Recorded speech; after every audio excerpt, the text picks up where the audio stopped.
আসসালামু আলাইকুম everyone, welcome to my blog. আশা করছি সবাই ভালো আছেন। আজকে বাইরে প্রচুর বৃষ্টি হচ্ছে, আর বৃষ্টি হলে আমার তেলে ভাজা খেতে ইচ্ছে করে। তাই যে ভাবনা সেই কাজ, দেরি না করে চলে গেলাম কিচেনে। ফ্রিজে ছিল ডাল বাটা, চালের গুঁড়িও ছিল, তাই আমি ডাল বাটার সাথে 2 চামচ চালের গুঁড়ি অ্যাড করে নিয়েছি। সেটা অফ ক্যামেরাতে করেছি, তাই দেখানো হয়নি, সরি ফর দ্যাট। এখন আমি মশলা অ্যাড করে নিলাম। হলুদ গুঁড়ো, মরিচ গুঁড়ো আর ধনিয়া গুঁড়ো পরিমাণ মতো আমি এখানে দিয়ে দিয়েছি। তারপরে এখানে পেঁয়াজ কুচি আর কাঁচামরিচ কুচিও দিয়েছি। ঝালটা অপশনাল, যার যার যেরকম ভালো লাগে ঝাল খেতে সেরকমই দিবেন। আমার ঝাল খেতে খুব ভালো লাগে, তাই আমি মরিচ গুঁড়ো সাথে কাঁচামরিচ কুচিও দিয়ে দিয়েছি। তারপরে এখানে মেন ইনগ্রিডিয়েন্টস সেটা হচ্ছে ঝুরো চিংড়ি। এই ঝুরো চিংড়িটা আমি এখানে অ্যাড করে দিলাম।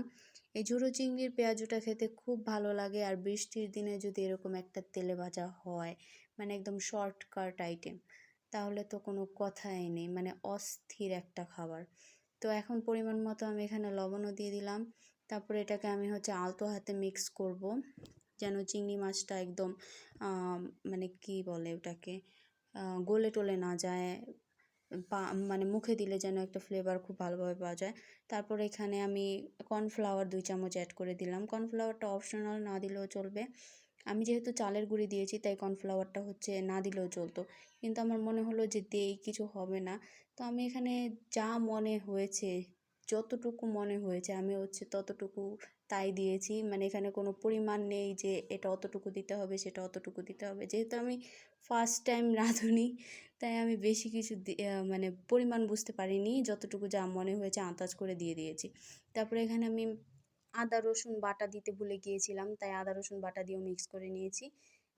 তারপর এখানে একটা কড়াইতে তেল গরম করে আমি আস্তে আস্তে পেঁয়াজগুলো ছেড়ে দিচ্ছি। পেঁয়াজগুলো একদম কি বলে, খুব সুন্দরভাবেই ছাড়ছিলাম, বাট আনফর্চুনেটলি হাতের মধ্যে তেল ছিটে এসে পড়েছে। যাই হোক, শখের দাম হচ্ছে লাখ টাকা। তো শখ করে যখন বানাতে বসেছি, কাজ তো শেষ করতেই হবে। তো পেঁয়াজগুলো এই যে দেখেন কি সুন্দর গোল্ডেন ব্রাউন কালার হয়ে আসছে। তো আমি এক পাশ হয়ে গেছে, তো আরেক পাশ উল্টে দিচ্ছি। তো আস্তে আস্তে পেঁয়াজগুলো আমি ভেজে নেব সুন্দর করে, যেন ভিতরে কোনো কিছু কাঁচা না থাকে। আর এই দেখেন জাস্ট কালারটা, ওয়াও! মানে আমারই খুব এক্সাইটেড লাগছিল যে আমি এত সুন্দর জিনিস মানে বানাতে পেরেছি। খাওয়া যেরকমই হোক না কেন, খারাপ হোক ভালো হোক, কিন্তু মানে দেখাটা, মানে যেটা লুক এসেছে খুব সুন্দর, অ্যামেজিং। আর খাওয়ার পর জাস্ট অ্যামেজিং। আপনারা অবশ্যই বাসায় ট্রাই করবেন, খুব ভালো হয়েছে, খুব crispy. Thank you so much for watching.